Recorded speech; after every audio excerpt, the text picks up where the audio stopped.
Let's talk about week 9. You have just finished your informative speeches, and I just want to stop and say I really enjoyed watching those informative speeches. I noticed a lot of improvements on the speeches as a whole. I saw better camera angles, making it easier to view your speeches, and I saw confident speakers, way more confident than in your first introduction speech, and I saw even more smiles. So I heard a lot of verbal transitions showing me evidence of clear organization as you took me from point to point to point. And I even heard you verbally attribute and acknowledge your research in your speech. And so I just love the progress that you're making, and I'm looking forward to beginning work on your persuasive speeches. I want to do a better job on the persuasive speeches, giving you a timeline, a schedule of where we're headed, because as you know, I like to start work early on these projects. And so I think for some of you that is frightening and confusing because you feel like the speech is due the following week, when in reality, I like to spend a week at a time, doing a step at a time leading up to this major final project in our class. So let me start by saying this week, week 9, we are going to be writing your proposition statements. These are your thesis statements, and that's what we call the thesis when you are in persuasion, because you're trying to set forth a proposal. You're trying to change what is currently being done or what is currently thought. And so we are going to write those proposition statements in our discussion board, which is going to have a new format. We're going to try a Jamboard this week, and I'm excited to explore that with you.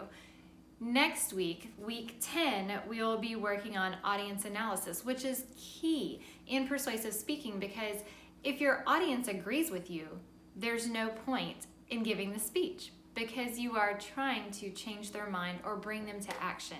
And so we'll be doing audience analysis next week.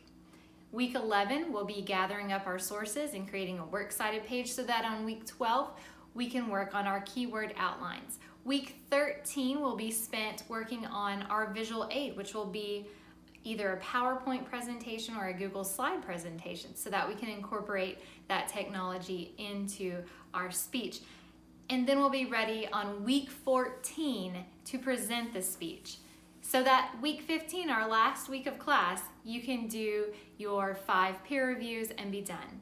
Speaking of peer reviews, this week, head on back into Cengage MindTap and find the Bongo app. I know a lot of you went ahead and did this following your speech, but if you haven't yet, peer reviews are due at the end of the week for the informative speeches. So go back in, enjoy some speeches by your classmates, and leave some comments. That will get you that participation grade.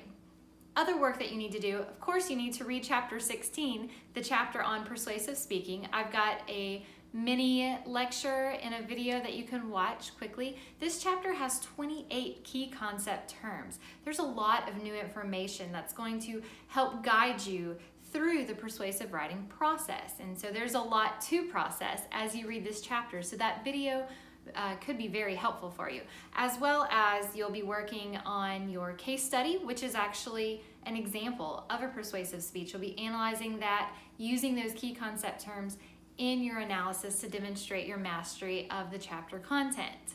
So after you take the quiz, you do the case study video, you submit your proposal on the Jamboard, and you do your peer reviews, you're done. So let me know if you have questions. If you've made it to the end of this video, I want to know, leave me a comment and I will give you extra credit as well. So I'm going to be trying to do more in the way of communicating in different modalities for us this week. So I would like any feedback. Let me know if you have any questions, and let's get working on our last speech.